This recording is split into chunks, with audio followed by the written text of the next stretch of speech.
Welcome to Unholy Inquiry, where each tale leads you deeper into a labyrinth of mystery waiting to be uncovered. This time, join us as we delve into Unsolvable, Not for Poirot, a fan-crafted story that pays homage to the genius and sophistication of Agatha Christie's iconic detective, Hercule Poirot. We are thrilled to have you with us on this captivating journey.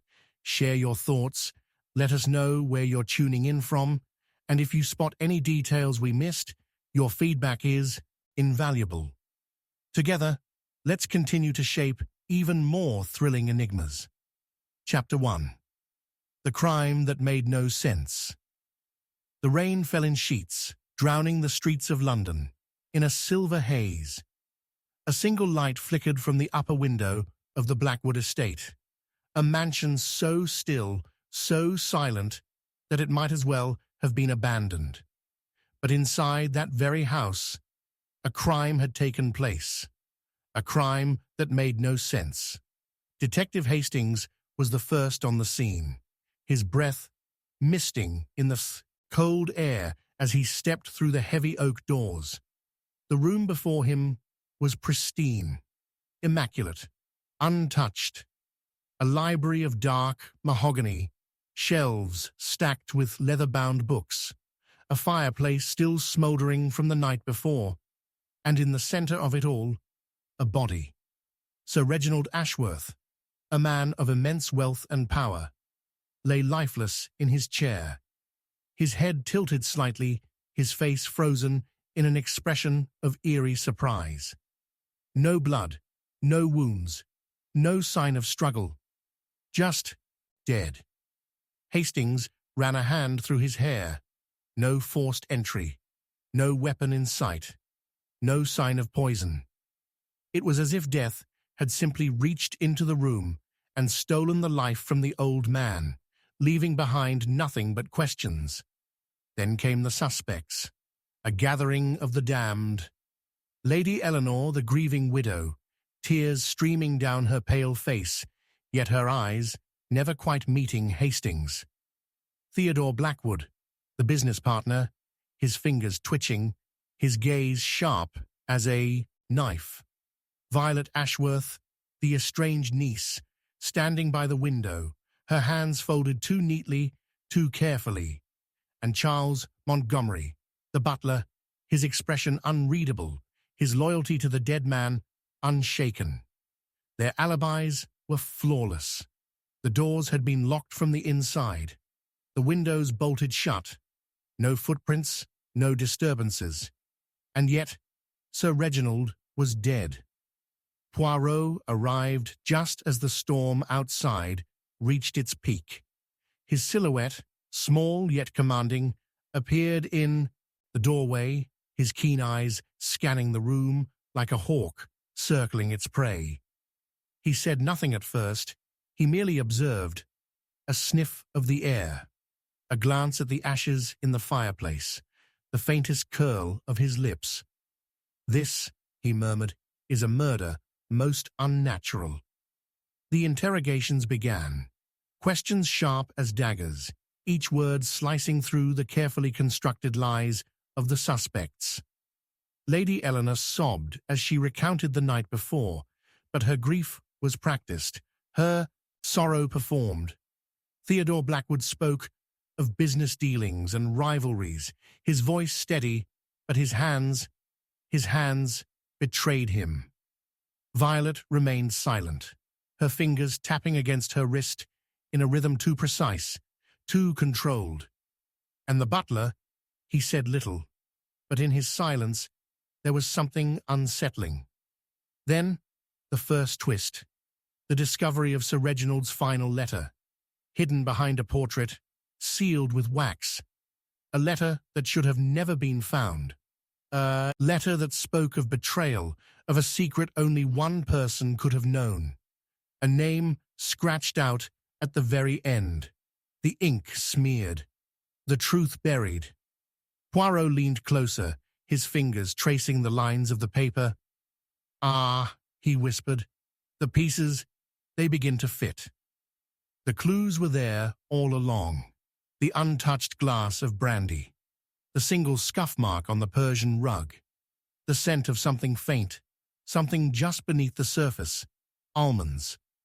The one mistake the killer hadn't accounted for, and then the revelation, the moment where reality fractured and the facade crumbled.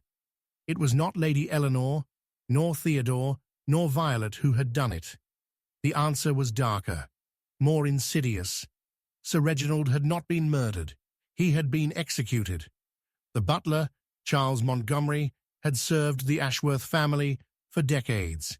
He had been a fixture, a shadow, unnoticed, yet always present. But he had not always been Charles Montgomery.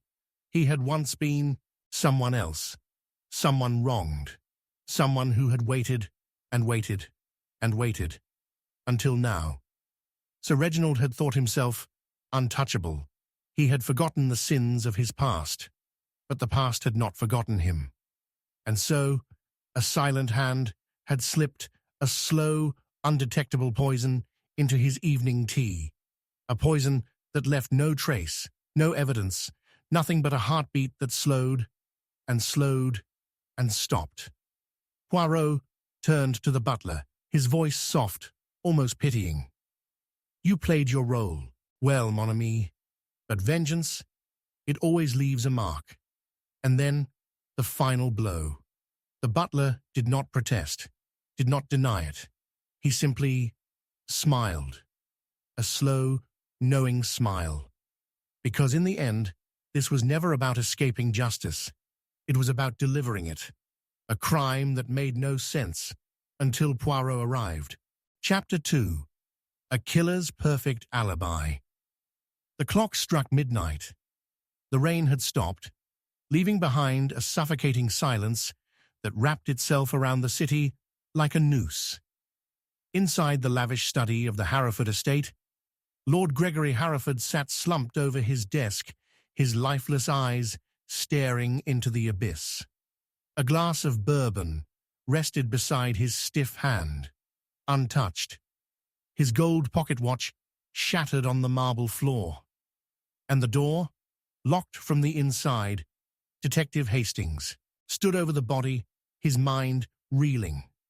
There was no forced entry, no sign of struggle, no weapon. And yet, Lord Hereford was dead. A single gunshot wound, clean, precise, right through the heart. It was impossible. The investigation began immediately. The suspects were gathered, their alibis airtight. Lady Catherine Hereford, the grieving widow, had been at the opera. Her presence confirmed by a dozen witnesses. Richard Vale, the business partner, had been dining with the mayor. Eleanor Blackwood, the housekeeper, was seen shopping in town, miles away from the estate. Even James Hereford, the estranged son with every reason to want his father dead, had an unshakable alibi, caught on a hotel's security camera at the exact time of the murder. And yet, someone had pulled the trigger. Poirot arrived the next morning. His sharp eyes swept across the crime scene, his fingers tracing the edges of the broken pocket watch. He did not speak, only observed. The scent of burnt tobacco lingered in the air.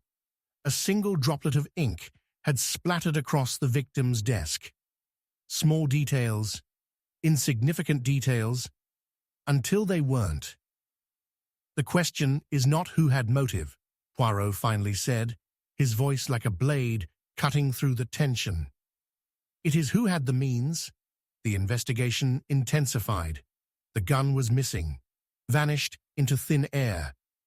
The bullet recovered from the body was fired from Lord Hereford's own revolver, which remained locked in his safe, untouched. The killer had managed the impossible. They had committed the perfect crime. Then, the first crack in the alibis. A security guard at the opera recalled seeing Lady Catherine step outside for a moment. Just a few minutes. A breath of fresh air, she had claimed. But why did her dress have the faintest trace of gunpowder? Richard Vale, the business partner, had a dinner receipt, a perfect alibi. But the waiter hesitated. Had he been there the entire time, or had he briefly stepped away? James Harrowford, the estranged son, had a hotel timestamp proving his presence. But hotel security revealed something chilling. His room key card had been used. Not by him, by someone else. The truth began to surface. A web of deception, carefully woven, started to unravel. And yet, the murder itself remained unsolvable. Then Poirot saw it. The ink stain, the broken pocket watch, the missing gun. It all made sense. The killer had never left the scene. Lord Harrowford had not been shot from across the room. He had been shot up close, by someone he trusted, by someone who had been standing beside him the entire time. And then, in his final moments, the truth dawned upon him, too late to stop it. The ink stain wasn't from his pen, it was from the real weapon. A modified fountain pen, fitted with a single-shot mechanism, small enough to go unnoticed. The pocket watch had shattered when it hit the ground, pushed from the desk at the moment of impact. And the missing gun, it had never existed. Poirot turned to the one person who had been overlooked, the one person who had no alibi, because they had never needed one. The butler, Henry Graves, remained eerily calm, his face unreadable. "The perfect crime," Poirot murmured. "But perfection, mon ami, does not exist." And then, the final twist. The butler did not deny it. He did not plead. He simply smiled. "I did not kill Lord Harrowford," he said quietly. "I simply helped him die." The room fell into stunned silence, for the truth was far darker than murder.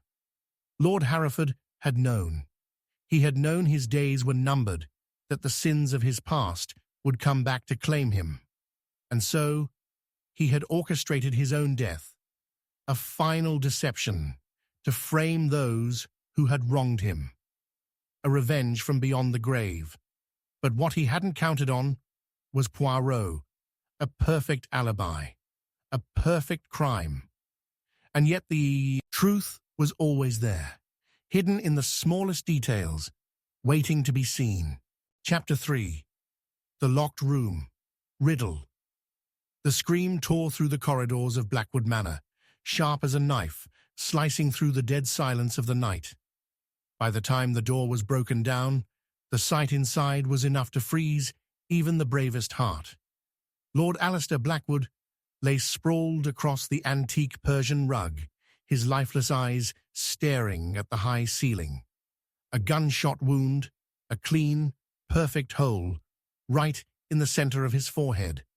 Blood pooled beneath his head, staining the once pristine rug like an ink blot of death. The door had been bolted from the inside.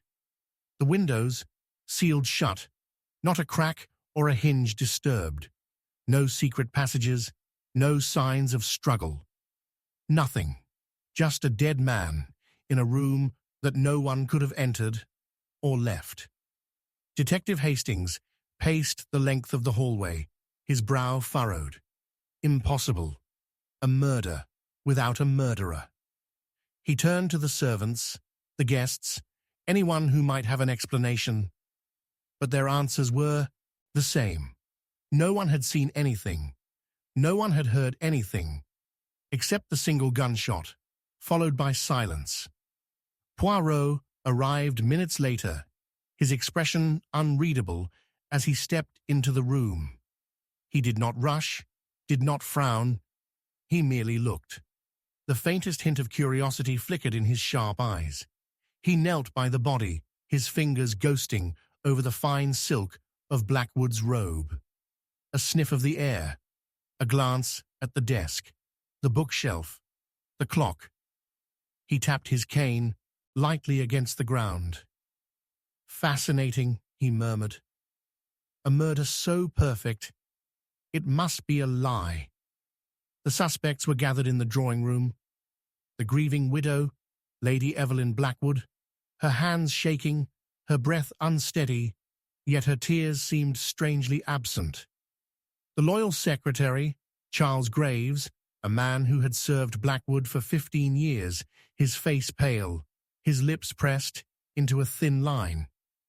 The family doctor, Dr. Edwin Foster, who had arrived only minutes after the gunshot, swearing Blackwood had no known enemies. And finally, Edgar Hawthorne, the late Lord's business partner, who stared at the fireplace with hollow eyes. Each one had an alibi, each one was accounted for, and yet someone had done the impossible. Poirot moved through the room like a shadow, studying each face, each breath. A locked room, he mused, a single shot, a weapon that appears from nowhere and vanishes just as quickly. He turned to Hastings. "And what does that tell you, mon ami?" Hastings frowned. "That we're dealing with a ghost." Poirot's smile was barely there. "Non, we are dealing with something far worse." The investigation deepened. The gun, missing, the key to the bolted door, found in Blackwood's pocket. The bullet, a perfect match for his own revolver, which still lay untouched in the drawer. A suicide? No. The angle of the shot was wrong. Blackwood had been sitting when the trigger was pulled. The barrel had been aimed downward. But how? The first crack appeared when the maid, Anna, whispered a single detail. "The clock stopped," she said, "just after the shot." Poirot's gaze sharpened. The clock on the mantel, frozen at precisely 10:07. The second hand, dead. Stuck in time. He moved closer, his fingers trailing along the delicate gold frame. And then, the faintest smirk. "Ah," he murmured. "There it is." The illusion shattered in an instant.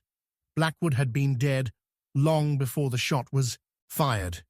Poison, slow, undetectable, had taken him first. The gunshot had been a distraction, a misdirection. The true murderer had not been inside the room when the trigger was pulled, because the killer was the room itself. A mechanism, hidden behind the ornate clock, had been set to fire the gun, placed carefully on a mounted stand, aimed precisely at the victim's head. A timer, a trick, a theatrical deception meant to fool the world. But Poirot was not fooled. The murderer was among them, and only one person had the knowledge, the skill, and the motive. Dr. Edwin Foster, the family doctor, the man who had prescribed Blackwood's medication, who had access to his private study, the man who had ensured the poison would take hold just minutes before the shot rang out. And then, as the clock struck its fateful hour, the bullet was fired, sealing a death that had already happened. Poirot turned to Foster, his voice soft, almost pitying. "Tell me, Doctor, was it revenge or something far worse?" Foster did not move, did not blink. Then a slow, hollow chuckle escaped his lips. "He deserved worse," he whispered. And then, the final blow. The reason behind it all. Blackwood had ruined lives, stolen futures, destroyed families with a single stroke of his pen. One of those families had been Foster's. His father, his mother, his sister, left in ruin by a single decision Blackwood had made years ago. And now, Foster had returned the favor. A murder without a murderer. A locked room that had never truly been locked. A crime so perfect it had fooled everyone. Everyone except Poirot. Chapter 4. A Clue in Plain Sight. The body lay sprawled across the velvet chaise, the dim glow of the chandelier casting long, eerie shadows over the crime scene. Lord Everley, a man of wealth and scandal, was dead. His throat slit with surgical precision, the blood forming a dark, glistening pool on the polished marble floor. The room was immaculate, nothing overturned, nothing out of place. A brutal murder, committed in complete silence. Detective Hastings swallowed hard as he scanned the room. The windows were locked. The door had been opened just minutes before the discovery of the body. No sign of forced entry, no murder weapon, nothing. Yet someone had killed him. Poirot arrived shortly after, his small frame stepping lightly over the threshold, his keen eyes sweeping across the room. He moved slowly, methodically, as though listening to the echoes of violence still lingering in the air. His fingers traced the edge of the mahogany desk, paused at the dying embers in the fireplace, flicked a glance toward the gold pocket watch that rested on the table beside the victim. Then he smiled. "Ah," he whispered, "it is always there, mon ami. The clue, the one detail that does not belong." The suspects gathered in the drawing room, their faces a tableau of grief, fear, and perhaps a hint of something else. The widow, Lady Helena Everleigh, a vision of tragic beauty in her mourning veil, her hands folded neatly in her lap. Charles Dane, the family solicitor, his expression grave, his fingers drumming softly against his knee.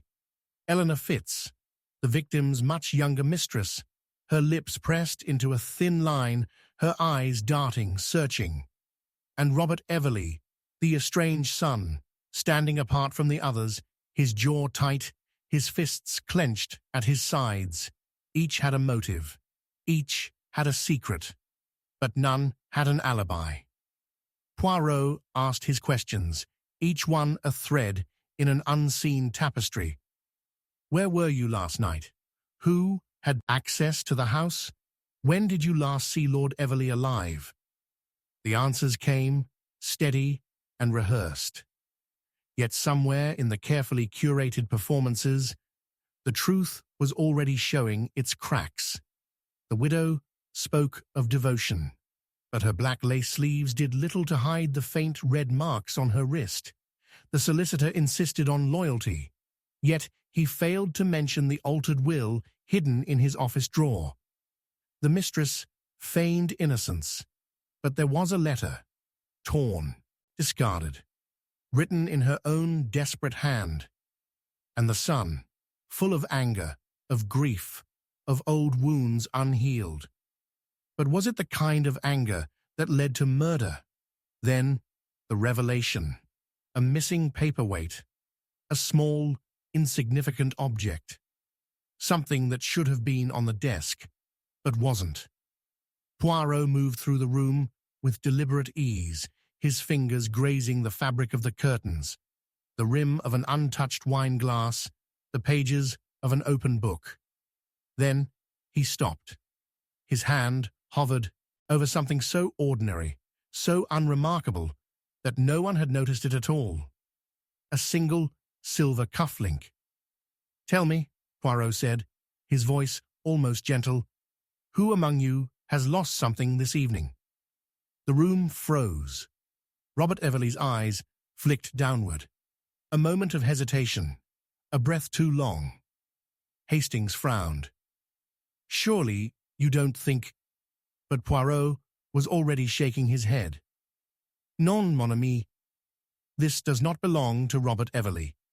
He turned slowly, his gaze settling on the only person who had not spoken, the butler, Samuel Grayson, the man who had served Lord Everleigh for over 30 years, the man who had been invisible in this house, slipping between rooms, overhearing conversations, knowing every secret whispered within these walls.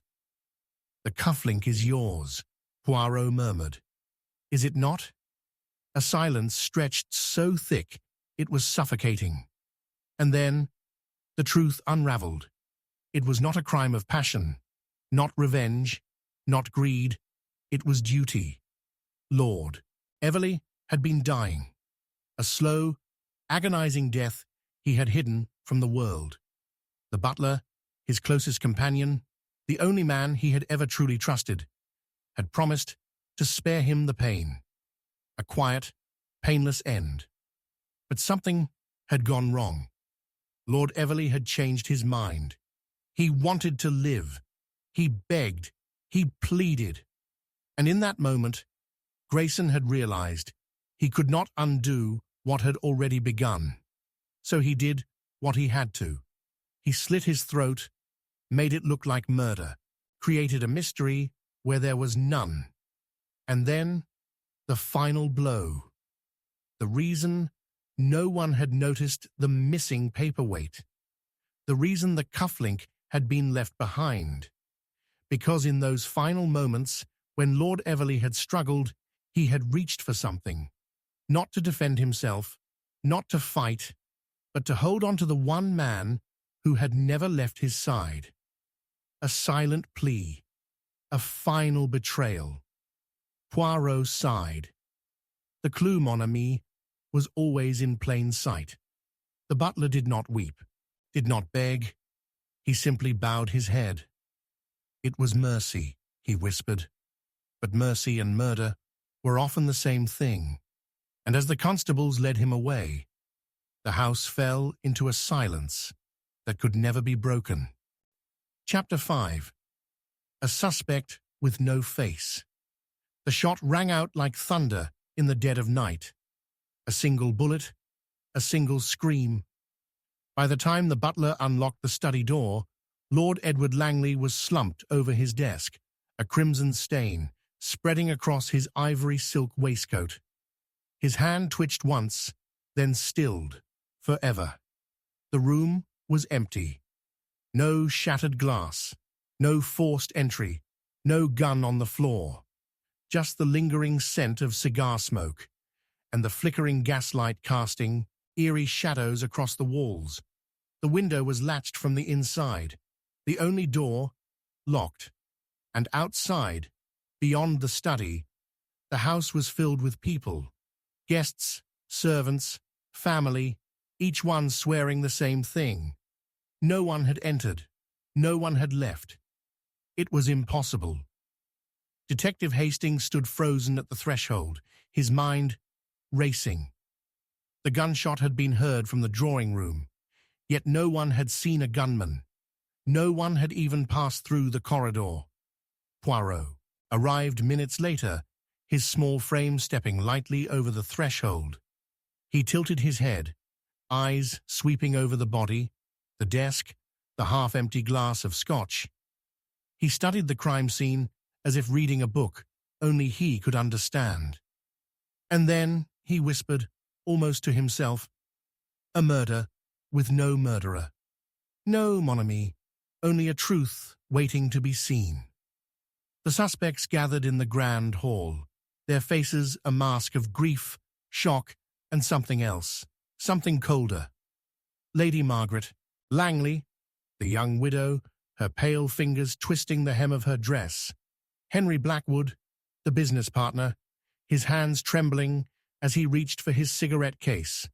Violet Ashford, the quiet governess, her eyes darting, her lips pressed tight, and Christopher Langley, the estranged brother, standing in the corner with his arms folded, his expression unreadable. They all had motives. They all had secrets.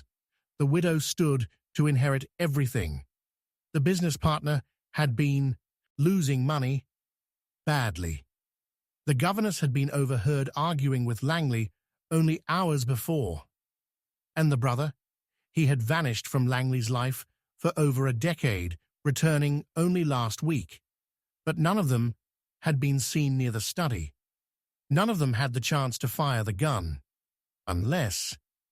Poirot moved through the crime scene once more, his fingers ghosting over the polished wood of the desk, the velvet drapes, the spines of the books on the shelves. He lingered near the fireplace. Motion, he yanked the curtain aside. The mirror behind it revealed the impossible. A bullet hole, not in the study, but in the adjacent room. A perfect, precise entry point, lined up with where Lord Langley had sat. A shot fired from behind a wall. The house had concealed the truth. A hidden passage, long forgotten, running between the study and the next room.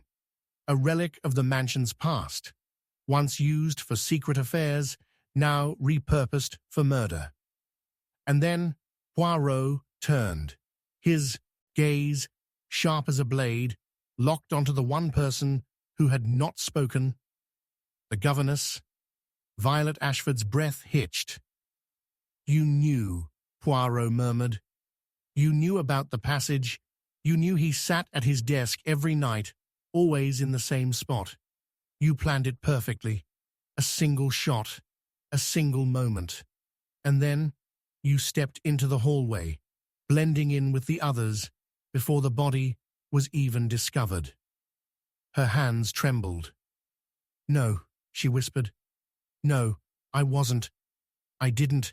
Poirot's voice softened, but there was no mercy in his words. "You wore gloves. You fired through the passageway, knowing the sound would confuse them.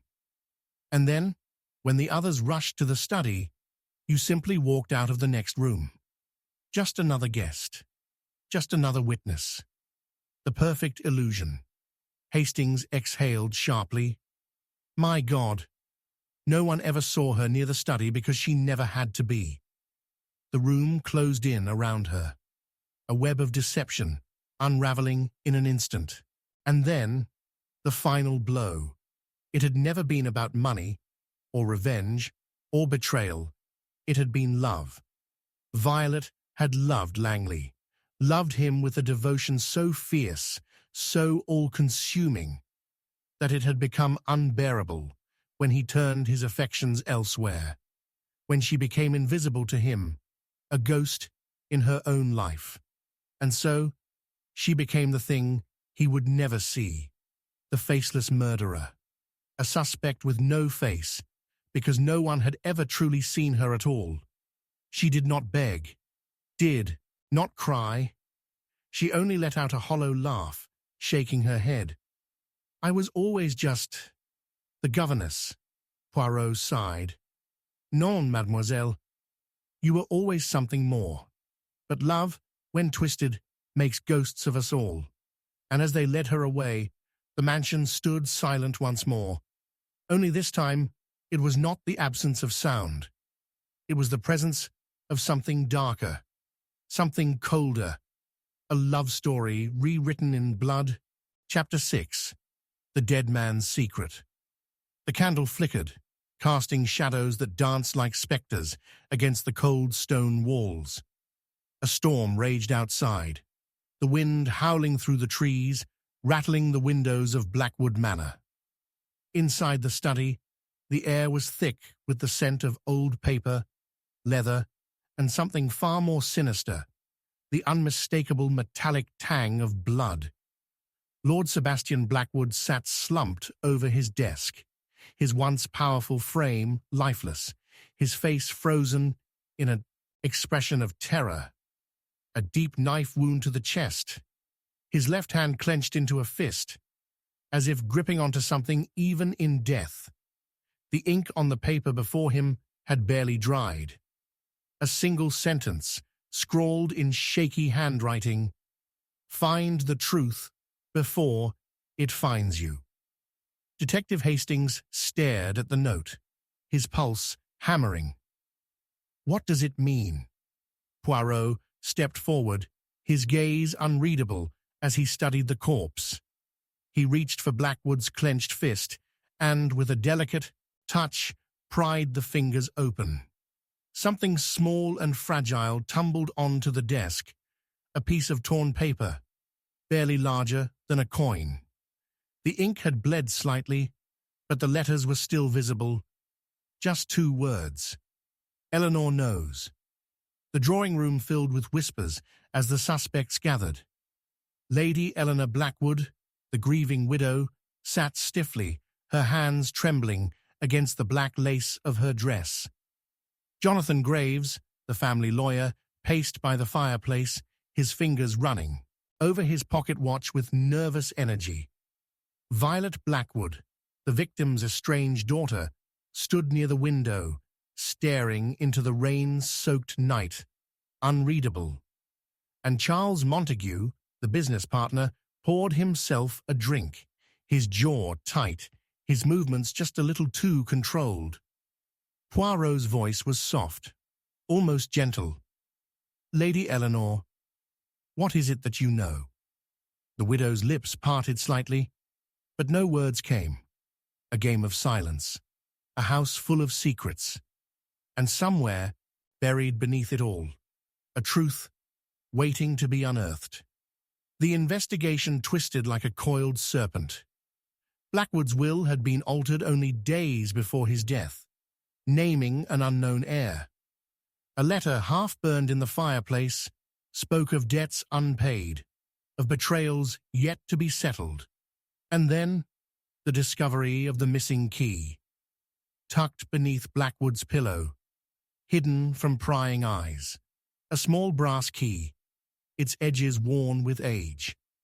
Poirot turned it in his fingers, his mind working in rapid precision. "The dead do not keep secrets," he murmured. "It is the living who bury them." The key led to a locked drawer in Blackwood's desk. The butler fetched the master key, and with a soft click, the drawer slid open. Inside, an envelope. A single name scrawled across the front: Violet. The daughter's breath hitched. Hands shaking, she tore open the envelope. Inside, a birth certificate. Silence. Thick. Heavy. Then, a whisper of realization. Sebastian. Blackwood had kept a secret for over 25 years.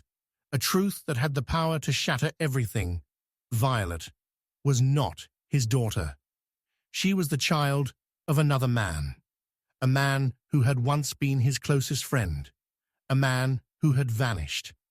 And now, a man who had returned. Poirot turned sharply. "Jonathan Graves." The lawyer stilled. "You knew, did you not?" Poirot's voice was no longer soft. It was a blade cutting through the room. "You knew the truth. You kept the secret. But Blackwood was going to reveal it. He was going to tell Violet who she really was. And that, monsieur, you could not allow." Graves let out a slow exhale, his hands still resting on the pocket watch. Then, a cold, hollow chuckle. "You think I killed him for that?" His voice was quiet. "You think I cared about bloodlines?" Poirot's gaze never wavered. "Non, you cared about power, about control, about what would happen if the truth came to light." A slow nod. And then, the final revelation. Blackwood had not written "Eleanor knows" to expose his wife. He had been warning her. Jonathan Graves had been blackmailing Blackwood for years, holding the secret over his head like a blade. But the moment Blackwood decided to confess, Graves made his move. A single knife, thrust between the ribs, quick, efficient. And then, the message, left as a final attempt to name his killer. But even in death, Blackwood had been clever, because he hadn't meant Eleanor Graves. He had meant Eleanor's mirror, the mirror that reflected the desk, the mirror that had caught Graves in the act. The butler retrieved it, lifting it from the wall, and there, on the glass, barely visible, faint but unmistakable, was Blackwood's final message, written in the last moments of his life. Graves did it. The room turned to the lawyer. He did not run, did not beg. He only smiled. "Ah," he murmured. "He was always a clever bastard." Then the constables moved in. The truth had been found, and the dead man's secret had spoken at last. Chapter 7. The twist no one expected. The body lay motionless in the center of the grand hall, the marble floor beneath it slick with blood. Lord Henry Whitmore, once the most powerful man in the city, was now nothing more than a lifeless shell.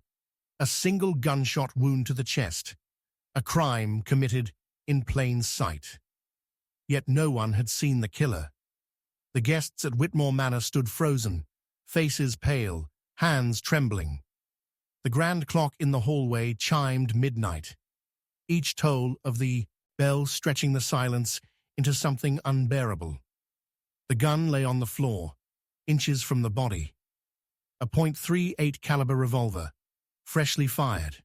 No fingerprints, no clues, just a dead man in a room full of people.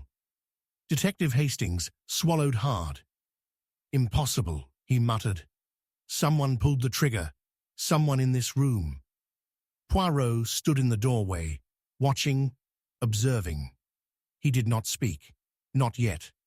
His keen eyes swept across the room, reading the fear, the lies, the carefully constructed masks that each person wore. There were 7 guests, 7 potential murderers. Lady Evelyn Whitmore, the grieving widow, clutched a lace handkerchief, but her eyes were dry. Charles Monroe, the business partner, fidgeted with his cufflinks, his usual confidence now replaced with unease. Margaret Lane, Whitmore's former secretary, stood near the window, fingers gripping the curtain as if bracing herself. Thomas Whitmore, the estranged son, kept his arms folded, his jaw clenched tight. Then there was Eleanor Reed, the housekeeper, her face unreadable. Richard Hale, the lawyer, poured himself a drink, his movements slow and deliberate. And finally, the butler, Arthur Finch, silent and composed, his expression betraying nothing. Everyone had a motive, everyone had a secret, but no one had an alibi. The interrogation began. One by one, they told their stories. Lady Evelyn claimed she had been in the library. Monroe swore he had stepped out for a cigarette. Margaret said she had been upstairs, unaware of the commotion. Thomas had been drinking in the study. Eleanor had been setting the dining table. The lawyer had been on the phone. And the butler, as always, had been tending to his duties. All of them had a reason to want Whitmore dead. Infidelity, betrayal, debt, revenge. Yet not one of them admitted to hearing the shot. Not one of them had seen the trigger pulled. Poirot turned his attention to the gun on the floor. A detail, small but wrong. He crouched down, studying it. The angle, the distance, the blood spatter. The answer sat there, waiting to be seen. "The gun," Poirot murmured. "It did not fall." Hastings frowned. "What do you mean?" Poirot's gaze lifted. "The gun is too far from the body. If Lord Whitmore had been shot standing, he would have collapsed forward. The gun should have landed near him, but instead, it is here." He pointed to the spot where the revolver rested, nearly 6 feet away. Placed, not dropped. The room turned deathly silent. Then came the first crack in the deception. Margaret Lane, the secretary, stiffened. Just for a moment. A single, fleeting second where her breath hitched. Her fingers curled just a little tighter around the curtain. Poirot noticed. "Ah," he said softly. "The truth begins to reveal itself." He walked toward the fireplace, his fingers trailing across the cold marble. There was no struggle, no panic, no sign of a fight. Lord Whitmore did not see his death coming. Poirot turned back to them, his eyes sharp as a blade. "Which means the killer was someone he trusted." A shift, a ripple of unease. Poirot continued. "The gunshot was never heard. Why? Because it was never fired in this room." Hastings stiffened. "Are you saying—" "Precisely, mon ami." Poirot gestured toward the bloodstain. Lord Whitmore was already dead when we arrived. The body was moved, the gun placed to mislead us, but the truth, it is always there, waiting to be seen. He turned slowly, facing the one person who had remained too quiet, too still. Arthur Finch, the butler, a servant of 20 years, loyal, invisible. A man who moved through the house unnoticed, always watching, always listening. "You did not kill Lord Whitmore tonight," Poirot murmured, "because you killed him yesterday." A breathless hush fell over the room. The butler did not flinch, did not deny it. He simply smiled. Poirot stepped closer. Lord Whitmore had discovered something, had he not? A truth buried in the past. "And that, Monsieur Finch, is why you killed him." Hastings exhaled sharply. "But why move the body? Why stage the crime?" Poirot's voice was almost pitying. "Because Finch never meant to get caught. He wanted the police to find a body and assume an outsider had done it. But something went wrong." He turned his gaze to Margaret. "Lane." "She found the body first." Margaret's breath hitched. I was going to call the police, but Finch stopped you," Poirot finished. "He convinced you to wait. And then he did something brilliant. Something monstrous." Poirot gestured to the guests. "He turned all of you into suspects. He staged the crime scene so perfectly, so meticulously, that none of you realized." Poirot took a step back, his final words like a dagger in the silence, "that the real killer was standing in front of you this entire time." Finch exhaled slowly, shaking his head. "You really are as clever as they say, Monsieur Poirot."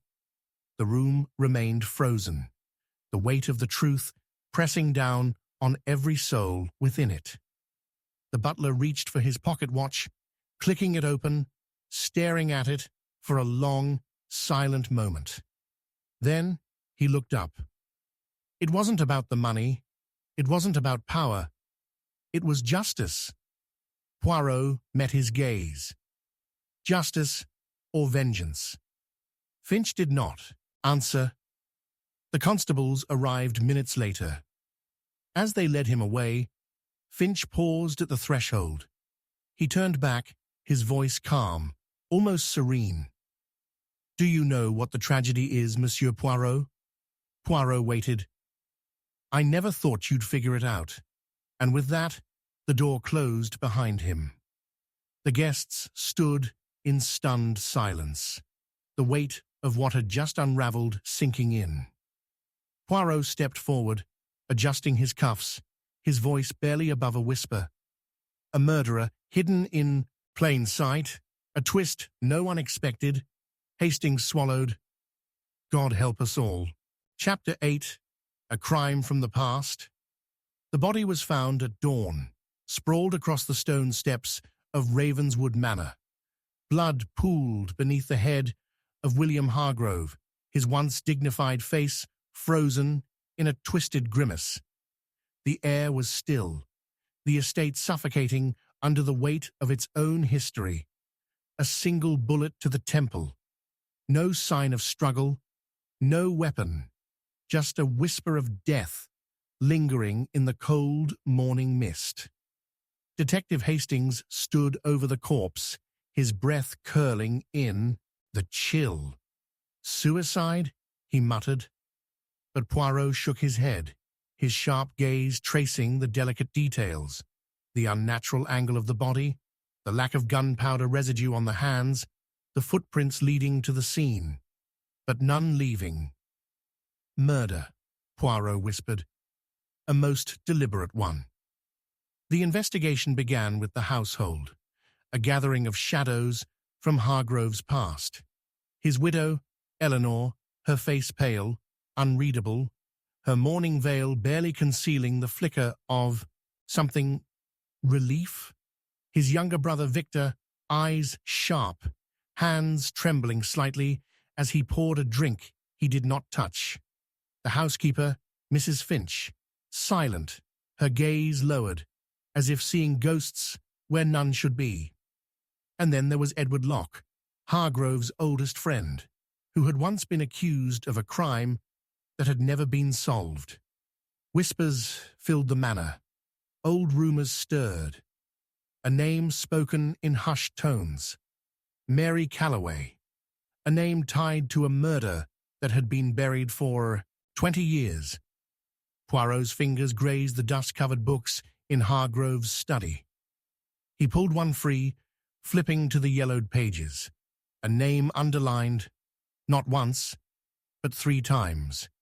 Mary Calloway. "Tell me," Poirot murmured, his voice carrying through the silent room, "why does a dead woman haunt the living?" The answer lay in the past. 20 years ago, Mary Calloway had vanished from this very estate. A servant girl, quiet, forgotten. They said she had run away. But Poirot did not believe in ghosts, only in the truths that men buried beneath their lies. The first crack appeared in the widow's story. She had not been in her room all night, as she claimed. The maid hesitated, then confessed. She had seen Eleanor pacing the halls in the hours before dawn, whispering to herself, clutching something in her hands. A letter she burned before anyone else could read it. Poirot turned to Victor. "And you, monsieur, you were in the study last night, were you not?" Victor flinched, just slightly, a hesitation that spoke volumes. I had a drink before bed." Poirot's lips curled. "Ah, but you did not drink it." His gaze flicked to the untouched whiskey glass on the desk. "A nervous habit, no? Pouring a drink you have no intention of drinking." Victor said nothing. Then came the revelation. The night before Hargrove's death, he had received an anonymous letter, a single line. "I know what you did to Mary Calloway." The past was no longer buried. And then, the discovery, the hidden compartment in Hargrove's desk, a bundle of letters, confessions of guilt, of cover-ups, of a crime that had been forgotten by time, but not by justice. Mary Calloway had been murdered, not by a stranger, not by an outsider, by William Hargrove. She had been pregnant with his child, a scandal he could not afford. And so, one night, he had taken her to the cliffs beyond the estate. She had pleaded, begged, but he had pushed. No one had seen it, no one had heard it, and no one had asked questions when she disappeared. But someone had known, someone had waited, and after 20 years, that someone had finally taken revenge. Poirot turned to the one person who had remained silent, the housekeeper, Mrs. Finch. "You were her sister," Poirot whispered. She did not deny it. "You waited," Poirot continued, "year after year, serving the man who stole her life, watching, planning, until the moment was right." A single tear slipped down her cheek. "I promised her," she said softly. "I promised I would make him pay." She had sent the letter. She had watched the fear creep back into Hargrove's life. And when the time came, she had done what no one else had dared. A single bullet. A crime born from a crime. Hastings let out a slow breath. My God. Poirot only closed his eyes. The past never stays buried, mon ami. It only waits until the right moment to return. Chapter 9. The Truth That Destroys Everything.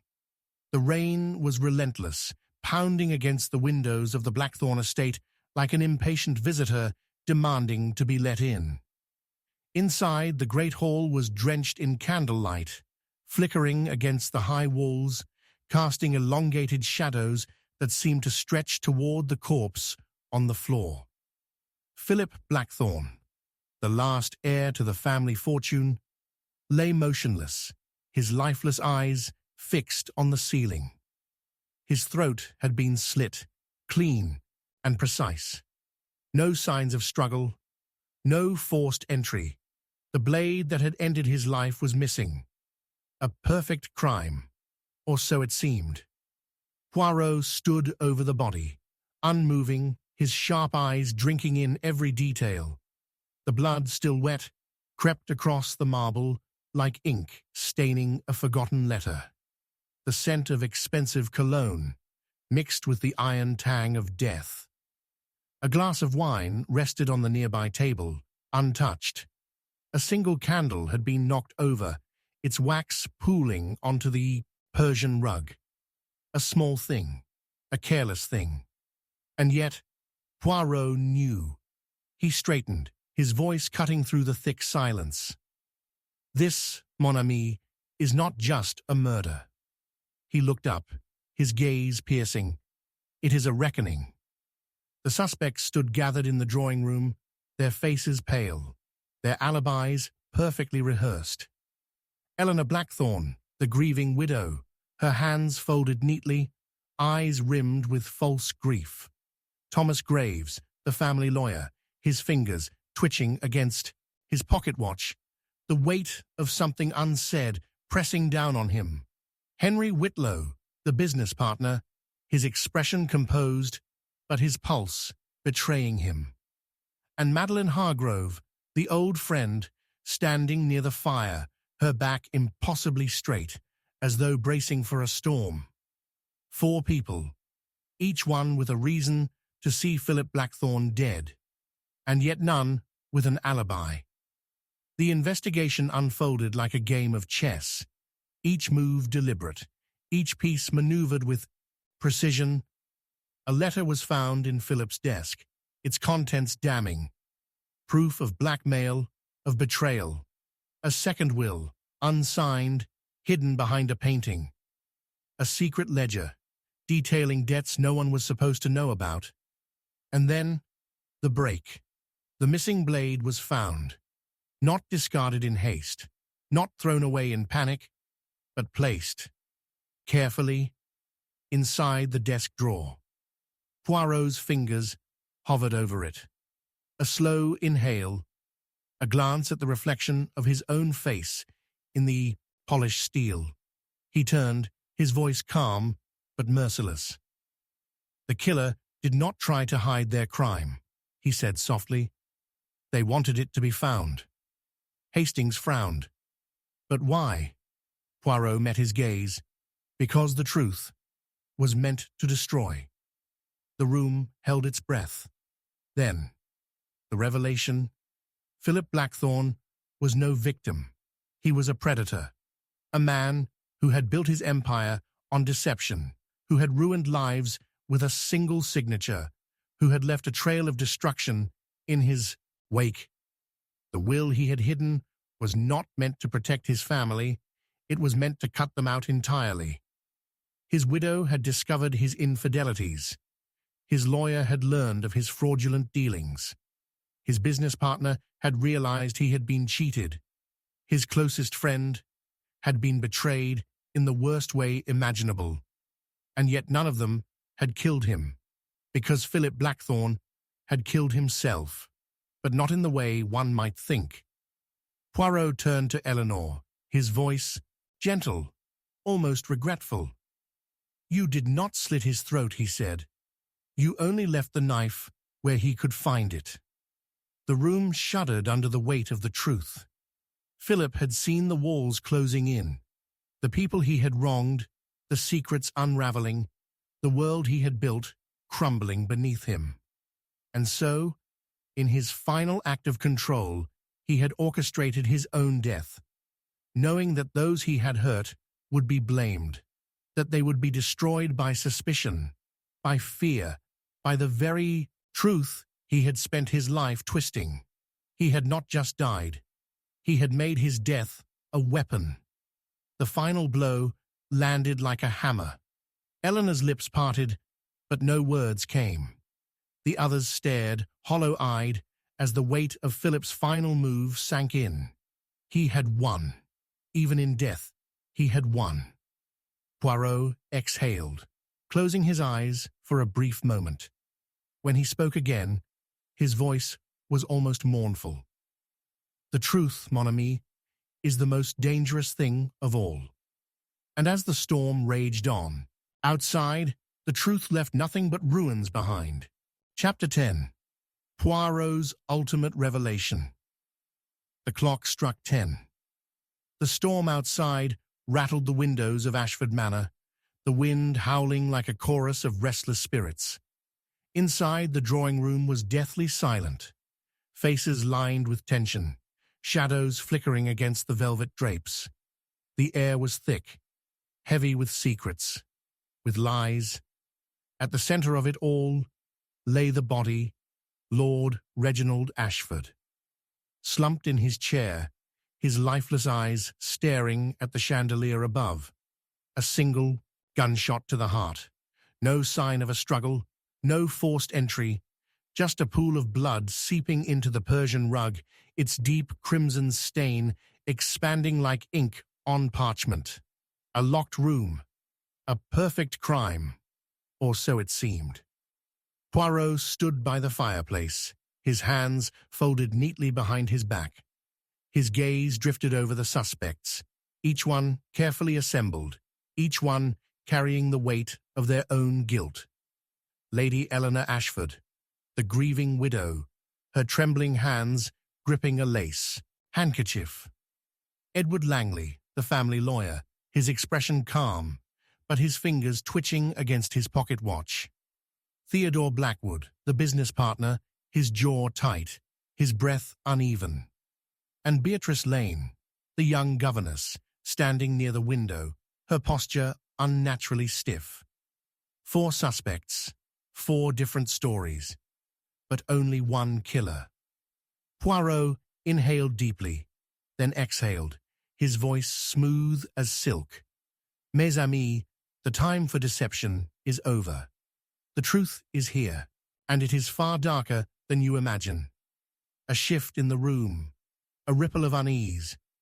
Poirot's gaze flickered to the body. A single gunshot, a locked door. No one saw the killer. No one heard the shot. And yet, Lord Ashford did not die alone.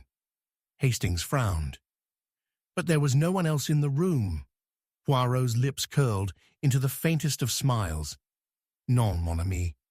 That is what we were meant to believe. He turned, pacing slowly.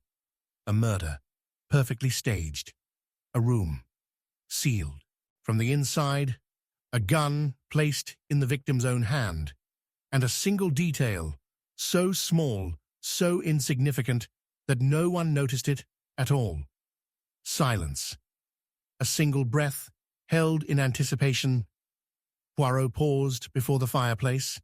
His fingers traced the edge of the mantel. The fire, mes amis. It was lit last night. It has since burned low. And yet, he turned, his gaze sharp as a blade. There are no ashes. A murmur spread through the room. Lady Eleanor stiffened. Poirot continued. Which means only one thing. Something was burned. Something that had to disappear before the body was discovered. He moved to the desk, his fingers trailing over the scattered papers. A letter, perhaps? A confession? A threat? No, something far more dangerous. His voice dropped. A will. The final crack in the deception. Edward Langley shifted. Theodore Blackwood exhaled sharply. Beatrice's grip on the windowsill tightened. Poirot stepped forward, his voice quiet but unwavering. Lord Ashford was changing his will, and someone in this room could not allow that to happen. His eyes locked onto Lady Eleanor. Her breath hitched. That's a lie, she whispered. Poirot tilted his head. Is it? Then, the revelation. Lord Ashford had been poisoned first. Slowly, carefully. A dose too small to kill him immediately, but enough to weaken him, to make him vulnerable. And in his final moments, as he clutched his chest, As his vision blurred, someone had pulled the trigger, turning a slow death into something that looked like suicide, a murder designed to deceive. Poirot turned. And the true murderer, his eyes darkened, has been hiding in plain sight all along. The room held its breath. Then, Beatrice Lane. A gasp. The governess staggered back. No. Poirot's voice was sharp. You were in love with him, no? You thought he would choose you, that he would leave everything behind. But then, you found out the truth, that he never intended to run away with you, that he had lied, that you were nothing more than a momentary indulgence to him. Beatrice's lips parted. A single tear slipped down her cheek. So you poisoned him, Poirot continued, knowing it would take hours to set in. And when you saw him suffer, when you realized he might live long enough to name you, you pulled the trigger yourself. The locked room? A mere illusion. You left the room through the servants' passage before anyone arrived. The truth shattered through the room like glass. Beatrice inhaled shakily, and then her face changed. The trembling lips hardened. The tear-streaked cheeks lifted into a cold smile. He deserved it, she whispered. Poirot's expression did not change. Justice, mademoiselle, does not belong in your hands. Beatrice exhaled, slowly. Doesn't it? And then she laughed. A slow, broken, bitter laugh. Tell me, Poirot, she whispered, when a man destroys a woman's life, when he turns her into nothing more than a shadow, a secret to be hidden, what justice exists for her? No one spoke. Then the constables arrived. Beatrice did not fight, did not weep. As they took her away, she only turned once, her gaze locking with Poirot's. Perhaps, she said softly, I was already dead long before he was. And then she was gone. The silence left behind was unbearable. Hastings exhaled. Good God, Poirot. Poirot said nothing. He only turned to the dying fire, the embers glowing faintly, flickering once before fading into black. A life taken, a love twisted, a truth that destroyed everything, and justice perhaps never truly served.